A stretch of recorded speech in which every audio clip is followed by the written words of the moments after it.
मेरे प्रिय छात्रों ये आपका 2017 का पेपर चल रहा है और ये जो आपका पार्ट आपका जो है कि यहाँ से 4 आपका चलेगा और अभी तक जो है पार्ट 1, पार्ट 2 और पार्ट 3 को आप नहीं देख पाए हैं तो नीचे जो है कि सभी वीडियो का लिंक दिया गया है, आप वहाँ से जाकर देख सकते हैं या हमारे प्लेलिस्ट में जाइएगा। प्लेलिस्ट में जो है प्रत्येक दिन का वीडियो वहाँ पे सेव किया गया है मेरे प्रिय छात्रों, वहाँ से जो है डेट वाइज वीडियो आपको मिल जाएगा, वहाँ पर आपको कोई भी दिक्कत नहीं होगी। तो चलिए बात करते हैं 31 नंबर से जो है 40 तक के प्रश्नों का मैं सोल्यूशन इस वीडियो में कराऊंगा। देखिए ये आपका दिया है कि ए बी आपका दे रखा है क्वेश्चन में, ऑप्शन से हम लोग जांच कर लेंगे इसका। तो यह दिया है ए बी और दिया है 8, 5 और क्या 10 का माध्य, इसका माध्य दिया है मेरे प्रिय छात्रों, क्या दिया है माध्य दिया है आपका 6 दिया है। इसके बाद प्रसरण दे रखा है आपका, क्या दे रखा है प्रसरण, प्रसरण दे रखा है आपका 6.80। तब निम्नलिखित ए बी सी का मान संभव है। देखिए ऑप्शन आपके 4 दिए गए, पहला दिया है ए बराबर दिया है 0, बी बराबर दिया है मेरे प्रिय छात्रों ए बराबर 0, बी बराबर आपका दिया है 7, इसमें आपका बी बराबर दिया है ए बराबर आपका 5 दिया है, बी बराबर कितना दिया है 2 दिया है। अब यहाँ पर सी देखिए, सी का मान दिया है ए बराबर 1 दिया है, बी बराबर कितना दिया है 6 दिया है, डी बराबर कितना दिया है ए, यानी डी का मान दिया ए बराबर आपका 3 दिया है और बी बराबर कितना दिया 4। तो ऑप्शन से हम लोग जांच कर लेंगे। तो सबसे पहले आपको प्रसरण का फार्मूला पता होना चाहिए, तो प्रसरण का मैं फार्मूला यहाँ पे रख देता हूँ, ध्यान समझिएगा। आपका प्रसरण, प्रसरण बराबर होता है माध्य माइनस पहला पद, ठीक है, का स्क्वायर प्लस माध्य माइनस दूसरा पद का स्क्वायर प्लस इसी तरह से डैड डैश करके रहेगा, 4 पद है ना, चारों आएंगे आपके, इसी तरह से आप डैड डैश कर लीजिएगा और बाटा में आपका हो जाएगा प्लस डैड डैश।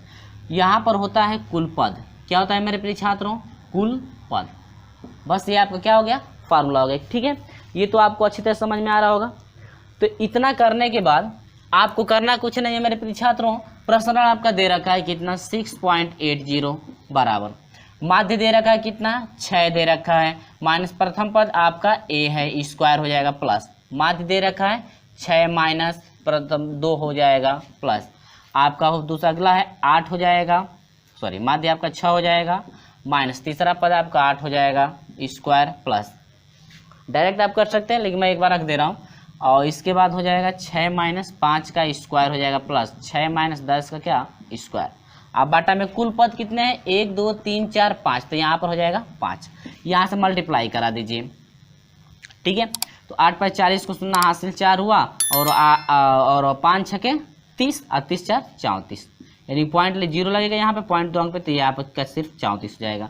यहाँ पर समझ लिए मेरे प्रिय छात्रों ए माइनस 6 माइनस ए का स्क्वायर है प्लस ये है 6 माइनस बी का क्या स्क्वायर है। यहाँ पर आइए 8 में से 6 घटा -2 होगा, -2 का स्क्वायर 4 हो जाएगा, कोई दिक्कत नहीं है, प्लस 6 में से 5 घटा 1 हो जाएगा, 1 का स्क्वायर 1 हो जाएगा प्लस यहाँ पर 10 में 4 घटा -6, 10 में 6 घटा -4 होगा, और -4 का स्क्वायर 4 चौको 16, जोड़ दीजिए जो है कि 16 4 20 हो गया, 20 1 21, यहाँ पर हो जाएगा क्या 21, बाटा में आपका ये तो 5 हो गया ना, अब 5 से मल्टीप्लाई भी हो गया, तो ये आपका इतना हो गया।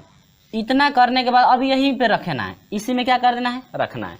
अब इसमें क्या क्या रखेंगे, अब ए का मान 0 बी का मान 7, देखिए तो 34 आपके बराबर, जो भी आपका ए और बी का मान इनमें से रखने के बाद यदि 34 आता है तो वही आपका ऑप्शन करेक्ट होगा, ठीक है। तो ए का मान यहाँ पर 0 रखेंगे तो यह हो जाएगा 6 में 0 घटा 0 6 होगा, 6 6 के 36 हो जाएगा प्लस यहाँ पर बी का मान कितना रखना है 7 रखना है, तो 7 में से 6 घटा -1 का स्क्वायर 1 हो जाएगा आप प्लस 21, देखिए तो आपका 34 आ रहा है, 36 है 1 जुड़ेगा तब तो 34 अधिक हो जाएगा, ये आपका कट हो गया ऑप्शन, ऑप्शन ये नहीं है, कन्फर्म हो। 5 का कीजिए तो 5 रखेंगे तो 1 हो जाएगा, 1 का स्क्वायर 1 हो जाएगा प्लस यहाँ पर आप कितना रखेंगे बी का मान 2 रखेंगे, तो 4 में से 2 घटा 6 में से 2 घटा 4 का स्क्वायर 4 चौको 16 प्लस अब कितना है 21, और जोड़ दिए 16 और 21, यहाँ पर देखिए 1 6 7 हो जाएगा, 7 1 8 और 2 और 1 3, अब कितना हुआ 38 हुआ, यानी कि ये भी ऑप्शन कट हो गया, ठीक है। अब जरा आगे देख लीजिए एक रखेंगे तो 6 में से 1 घटेगा 5, 5 का स्क्वायर 25 हो जाएगा, प्लस 6 में से b घटेगा, 6 में से 6 यानी b का मान 6, 0 हो जाएगा, इस छोड़ दीजिए, यह 1 हो जाएगा 21, 21 और जो है आपका 34, 21 और 25 कितना हो जाएगा, 5 1 6 हो जाएगा, 2 2 4 46, ये भी ऑप्शन कट। आपको तो अच्छी तरह समझ, देखिए ये स्टेप बाय स्टेप मैं समझा रहा हूं ताकि आपको इसमें दिक्कत ना हो कि कोई इस टाइप का क्वेश्चन आपसे पूछता ही है। अब ये आप देखिए a बराबर 3 रखिए तो 6 में से 3 घटेगा 3, तो 3 लिखिए 9 हो जाएगा, प्लस b का मान 4 है तो 6 में से 4 घटाइए 2, 2 का स्क्वायर 4 हो जाएगा, प्लस 21, जोड़ दीजिए 9 4 13, 13 और 1 14 को 4 हाथ से लेख हुआ, 2 और 1 कितना होगा 3। ध्यान दीजिए 34 आया कि नहीं आया, ठीक है मेरे प्रिय छात्र, 34 आया ना, यानी ऑप्शन नंबर डी आपका करेक्ट है। उम्मीद होगी मेरे प्रिय छात्र ये आपको अच्छी तरह समझ में आ गया होगा, ये आपका ऑप्शन नंबर डी करेक्ट है, यानी कि ए बराबर आपका 3 होगा और बी बराबर क्या होगा 4 होगा, कन्फर्म हो। चलिए इसके बाद मैं बढ़ता हूँ आपको लेकर के 32 नंबर के क्वेश्चन की तरफ, ठीक है। 32 नंबर का क्वेश्चन देख लीजिए, बहुत ही अच्छा क्वेश्चन है 32 नंबर। उम्मीद होगी फ्रेंड्स कि ये आपको अच्छी तरह से समझ में आ गया है। चलिए ये आपका रहा, इसके बाद 32 नंबर का क्वेश्चन देखिए,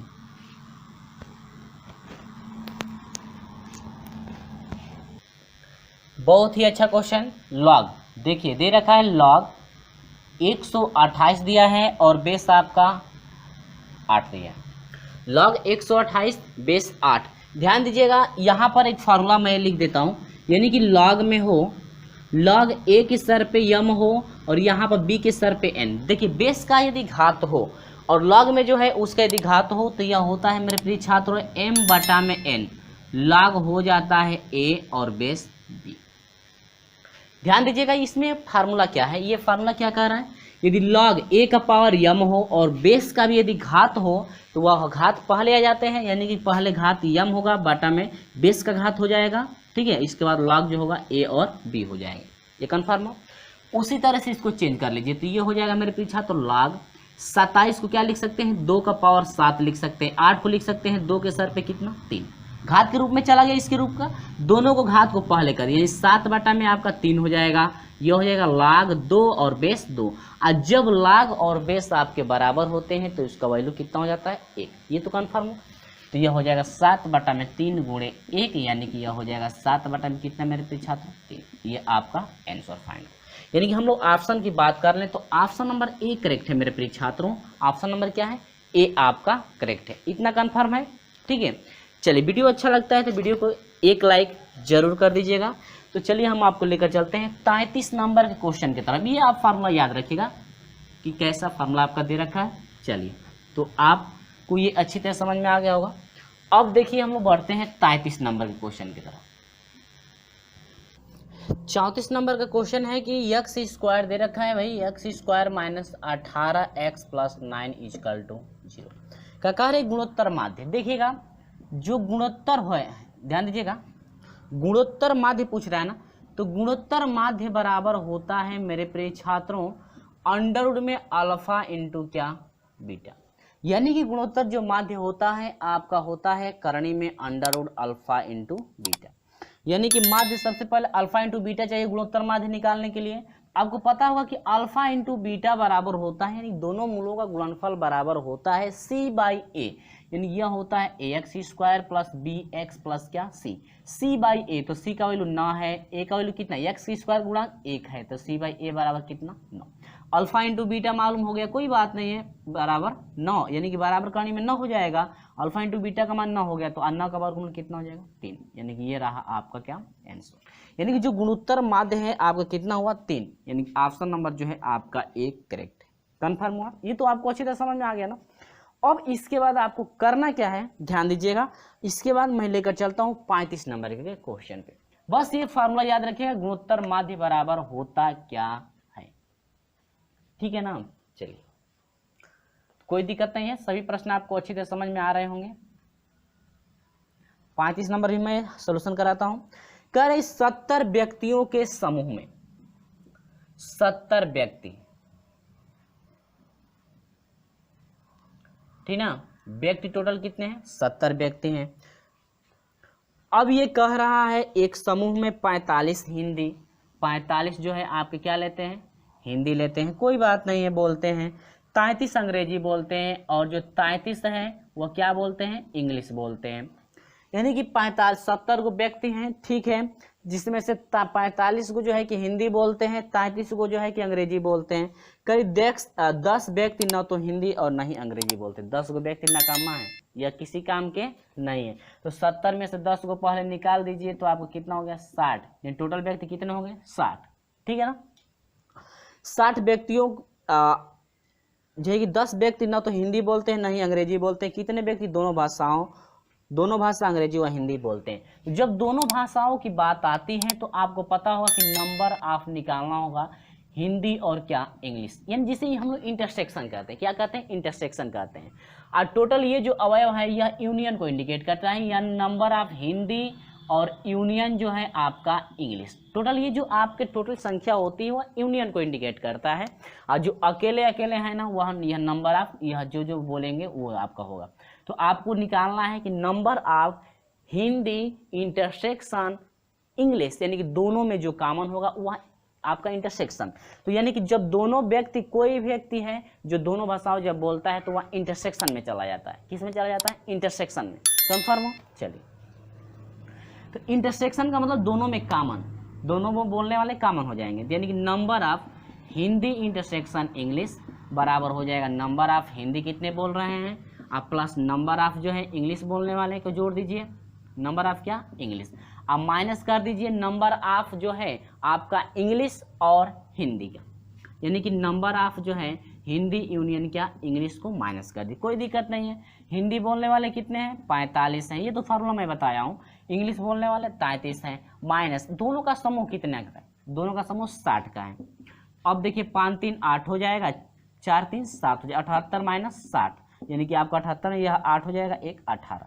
यानी कि जो 18 व्यक्ति हैं मेरे प्रिय छात्रों, वह इंग्लिश भी बोलेंगे और हिंदी भी बोलेंगे, इंग्लिश भी बोलेंगे और क्या, हिंदी। तो हम ऑप्शन की बात करें तो ऑप्शन नंबर बी आपका करेक्ट मिल रहा। ऑप्शन नंबर क्या है, बी आपका करेक्ट है। यानी कि 18 व्यक्ति ऐसे हैं जो हिंदी भी बोलेंगे और इंग्लिश भी बोलेंगे। या आपका इंटरसेक्शन यानी कॉमन होता है, इंटरसेक्शन माने क्या, कॉमन होता है, यानी सिर्फ जो है कि आपके वही आप जो है कि जब दोनों व्यक्ति दोनों में जब कोई कॉमन होता है उसे इंटरसेक्शन बोलते हैं। जैसे दो समूह है, दोनों समूहों में यदि कोई व्यक्ति कॉमन होता है, यानी कि पहले भी समूह में है दूसरे भी समूह में, दोनों में है, तो वह आपका इंटरसेक्शन कहलाएगा, यानी कि दोनों में वो क्या है, उभयनिष्ठ है। कन्फर्म। समुच्चय पढ़ाए होंगे तो आपको बेसिक लेवल से ही पढ़ाया गया होगा, आपको अच्छी तरह से ये भी समझ में आ गया होगा। चलिए, तो ये प्रोसेस रहा मेरे प्रिय छात्रों प्रश्न नंबर 35 का। इसके बाद मैं आपको लेकर चलता हूँ 36 नंबर की तरफ हम लोग बढ़ रहे हैं। और हाँ, वीडियो आपको अच्छा लगा है तो वीडियो को लाइक कर दीजिएगा और हमारे चैनल को सब्सक्राइब जरूर कर लीजिएगा। चलिए बात करते हैं 36। तो यहाँ पर 36 नंबर है कि के किस मान के लिए दे रखा है समीकरण 5x + 3y + 2 = 0। इसके बाद दे रखा है दूसरा समीकरण 3x - ky + 6 = 0। समीकरण मिला लीजिए कहीं गलत ना हो, ठीक है। तो कह रहे हैं के किस मान, यानी के का कौन सा वह मान है, कन्फर्म है ना। तो चलिए बस कुछ नहीं करना है मेरे प्रिय छात्रों, mx का मान निकाल, यानी कि m का आप लोग पता होगा कि जब एक दूसरे के क्या दे रखा है, ध्यान दीजिए, दे रखा है एक दूसरे के लंबवत, तो लंबवत की स्थिति में आपको पता होगा कि यम1 गुणे यम2 जो होता है वह बराबर होता है -1। लंबवत की स्थिति में आपका यम1 और यम2 जो है बराबर किसके होता है, -1 के। यानी यम1 और यम2 का जो है गुणनफल यदि -1 के बराबर हो तो कहेंगे कि दोनों रेखाएं एक दूसरे क्या है, लंबवत। ये तो लंबवत की कंडीशन रही। चलिए, तो इससे यम का मान निकालेंगे तो यम बराबर हो जाएगा -5 में कितना, 3। आप पछाड़ करके निकाल सकते हैं, ठीक ना। कैसे निकाला गया देखिए मैं बता भी देता हूँ, हो सकता है ज़्यादा बच्चों को समझ में नहीं। 3y बराबर हो जाएगा, भेजिए -5x हो जाएगा, इसको भी भेजिए -2 हो जाएगा। यहाँ पर हो जाएगा y बराबर, गुणांक है तो भाग दे दीजिए, -5 में 3x -2 में कितना, 3। यानी कि y बराबर होता है mx + क्या c। तो m का मान कितना है, x का जो गुणांक हो, यानी 5 में कितना, 3। इसलिए मैं इसलिए जो डायरेक्ट निकाल लिया हूँ, ठीक है। उसी तरह से आप इसका निकालेंगे तो कितना होगा, m, यानी कि यहाँ मान लीजिए m1 हो गया, ठीक ना, क्या हो गया m1, और ये m2 मैं निकाल रहा हूँ। तो m2 बराबर ये माइनस इधर आएगा, माइनस इधर आएगा तो आपका हो जाएगा -3 बटा में ये के है ना, y का गुणांक माइनस के है तो माइनस के हो जाएगा। और फिर इसका तो इससे काम नहीं है, इससे इसको काट दीजिए तो आपका हो जाएगा। अब दोनों का गुणनफल कितना है, -1 के बराबर, यानी 3 बटा में, पहले 5 वाला लिख लीजिए, -5 बटा में 3 गुणे आपका 3 बटा में के, कन्फर्म है, बराबर -1। -1 से -1 कट गया, 3 से 3 कट गया, 3 का मल्टीप्लाई करा दीजिए मेरे प्रिय छात्रों, तो आपका के बराबर कितना हो जाएगा, 5। यानी के बराबर 5 के लिए जो दोनों रेखाएं हैं एक दूसरे के क्या होंगी, लंबवत होंगे। कन्फर्म हो, चलिए तो उम्मीद होगी ये आपको अच्छी तरह समझ में आया।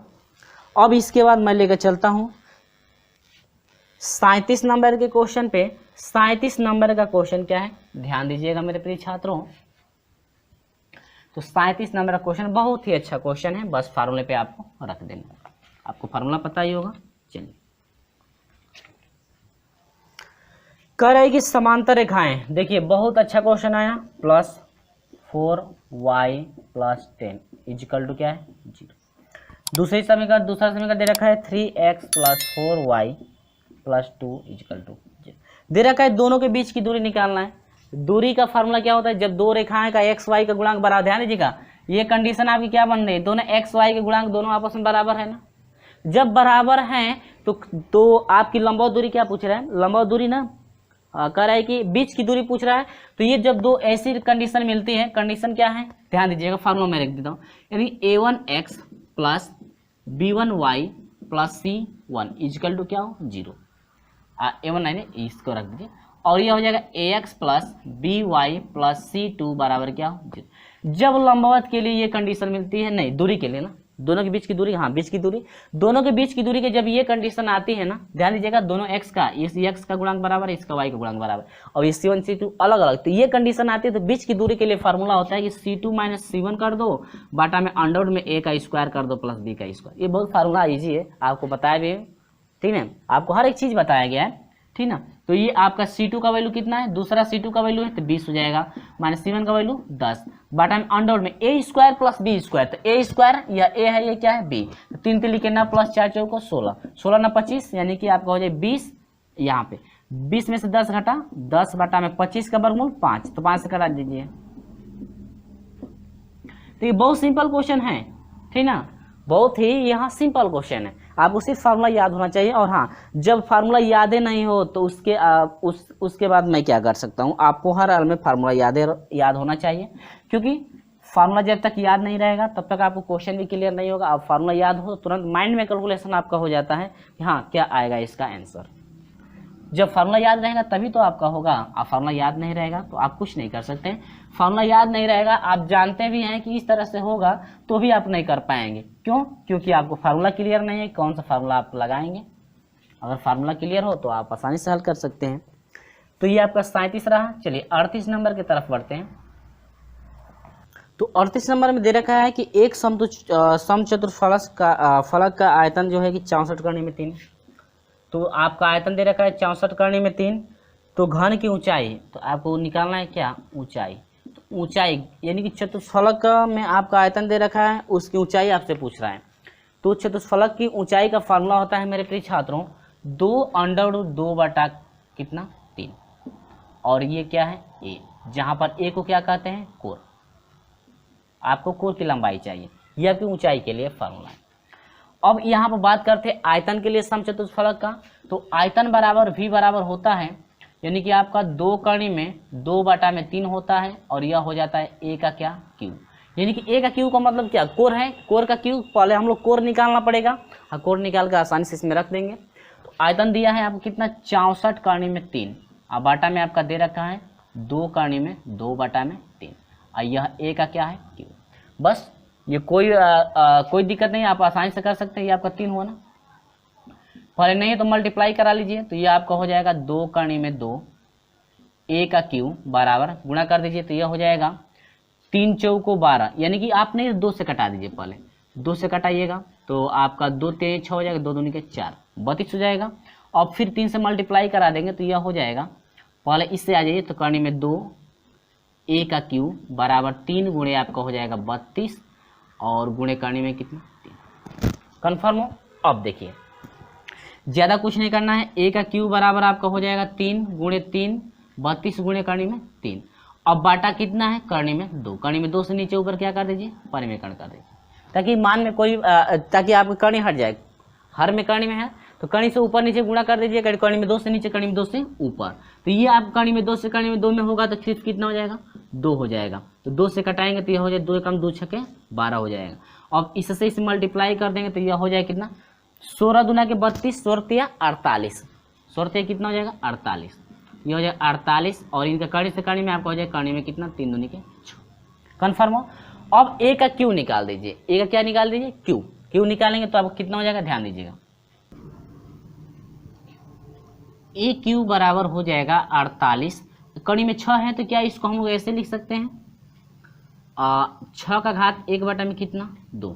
ठीक है। अब क्यू हटाएंगे तो यह हो जाएगा ए बराबर होगा पूरे कड़ी 3 48 हो जाएगा, और यह 6 का घात 1 बटा में कितना, 2, ए बराबर। अब ये क्यू लगा है तो इसका मतलब क्या हुआ, ये जो क्यू है यह इसका भी घात यानी कि यह 4 यानी 48 का घात 1 बटा में 3 ये भी होगा, और इसका भी 1 बटा में 3 यानी कि 6 का 1 बटा में 2 है इंटू इसका 1 बटा में कितना हो जाएगा, 3, 3 दूनी के 6।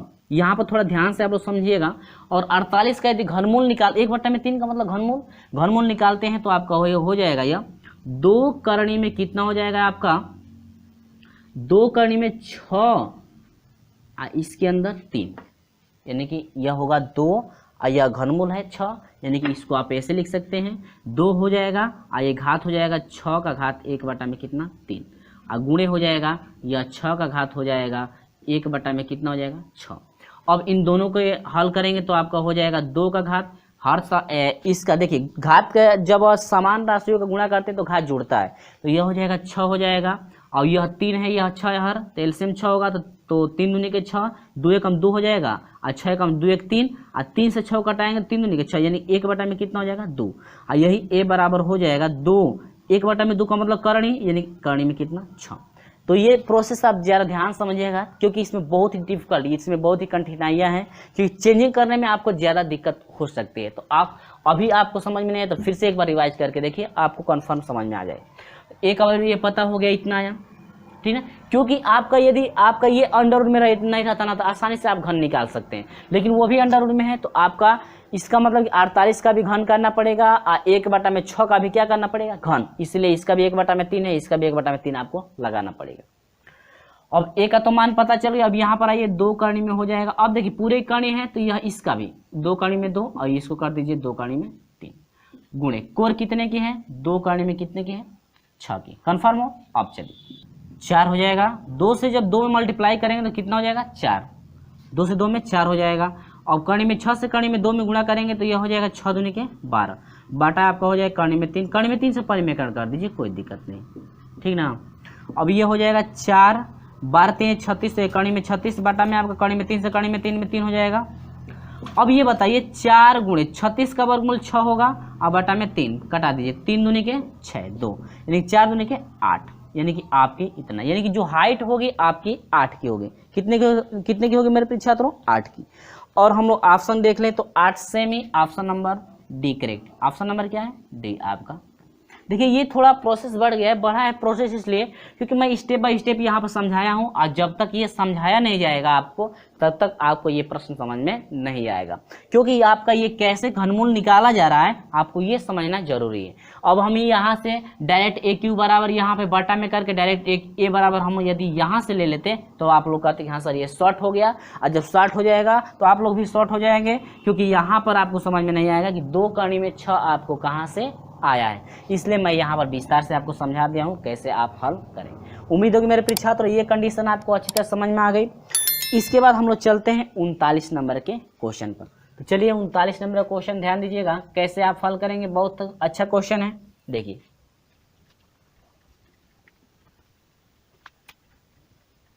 तो यहाँ पर हम एक ट्रिक लिखे हैं 39 नंबर के क्वेश्चन के लिए, इसे आप लोग याद रखिएगा। इस टाइप का क्वेश्चन हो आवर्ती के लिए तो आप ऐसे हल करेंगे, ठीक ना। ये ट्रिक आप लोग याद रखिएगा। एक व्यक्ति एक बैंक के आवर्ती खाते में 200 रुपया, देखिए मान लेते हैं 100 रुपये जमा करता है, यहाँ मैं ट्रिक लिखा हूँ, माना 100 रुपये आवर्ती खाते में प्रतिमाह जमा करता है तथा आप परसेंटेज की दर पता है तो टी वर्ष बाद आपका मूलधन पूछ रहा है, तो मूलधन आपके लिए आप ये ट्रिक लगा देंगे, फटाक से आप सोल्यूशन कर सकते हैं हल करके लगा करके, ठीक ना।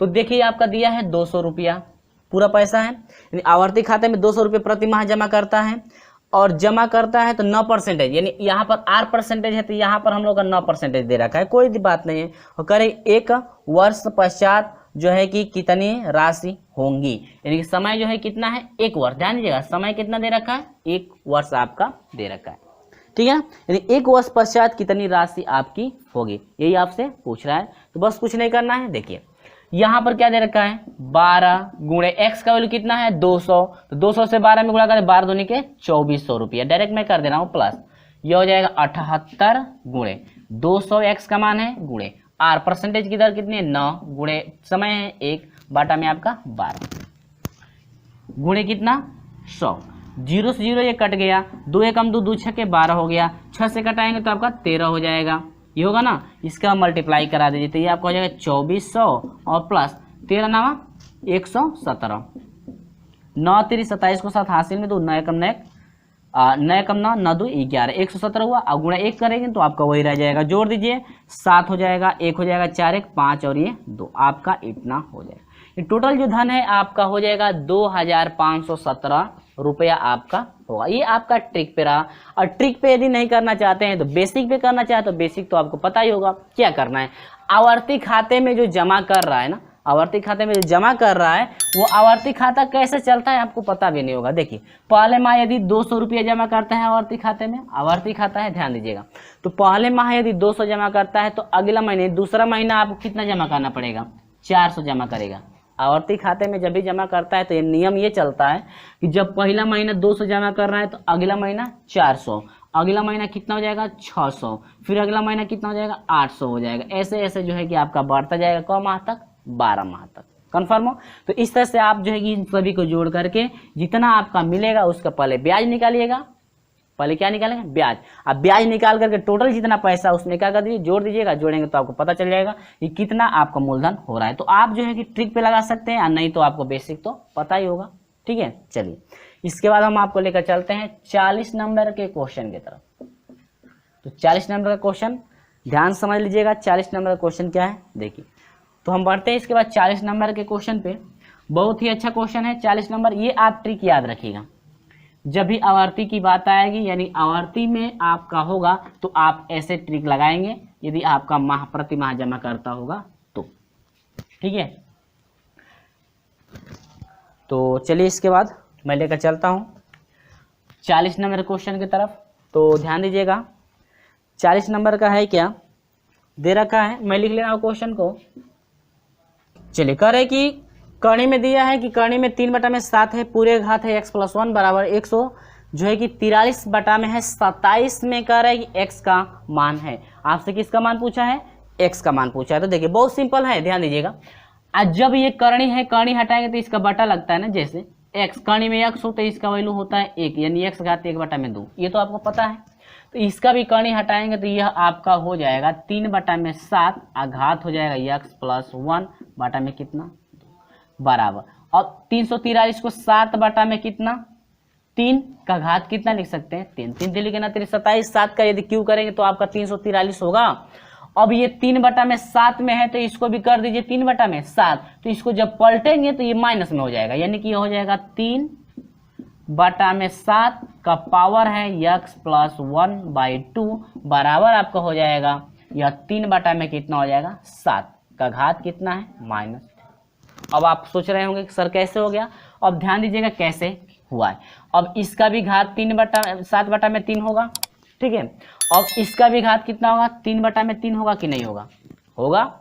अब जब आपको पता होगा कि जब कोई भी मान अंश से हर में जाता है तो उसका चिन्ह चेंज हो जाता है, या हर से अंश में जाता है तो उसका चिन्ह घात का चिन्ह चेंज हो जाता है। तो जब ये अंश में है हर में आएगा तो यह घात 7 का घात -3 हो जाएगा, होगा कि नहीं होगा। और जब ये हर में है अंश में जाएगा तो यह हो जाएगा 3 का घात -3। अब ये नहीं कि दोनों का माइनस है तो माइनस में प्लस करिए, ऐसे नहीं होता है। तो ये कंडीशन आपकी बनी। अब यह है तो इसको हम लोग लिख सकते हैं 3 का घात 7 और पूरा का घात -3, क्योंकि जब इसका भी घात -3 है इसका भी घात 3 है तो आप पूरे का घात रख सकते हैं -3। ये कंडीशन समझ में आई। चलिए तो यहाँ पर देखिए इसका जो है कि आधार बराबर है तो घातों की तुलना, तो x प्लस 1 बटा में 2 बराबर -3 मल्टीप्लाई करा दीजिएगा। x प्लस 1 बराबर हो जाए 3 दूनी के -6, x बराबर हो जाएगा -6 और आपका हो जाएगा -1 बराबर हो जाएगा -6। कन्फर्म हो? तो ये आपका आंसर रहा, यानी कि आपका हुआ -7, जो कि आपका ऑप्शन नंबर ए करेक्ट है। क्लियर है? तो उम्मीद होगी फ्रेंड्स कि जितना मैं क्वेश्चन समझाया हूँ आपको अच्छी तरह से स्टेप बाय स्टेप समझ में आ गया होगा। और हाँ, वास्तव में अभी तक का वीडियो आपको अच्छा लगा है तो वीडियो को लाइक शेयर जरूर कर दीजिएगा, और हमारे साथ नहीं जुड़ पाए हैं तो चैनल को सब्सक्राइब कर लीजिएगा, साथ में हमारा जो है कि बेल आइकन को प्रेस भी कर दीजिएगा, ताकि जब भी इस टाइप की आपके लिए वीडियो अपलोड करें आपको समय से नोटिफिकेशन पहुँचती रहे। चलिए दोस्तों, मिलते हैं आपसे अगले वीडियो में, तब तक के लिए बाय बाय।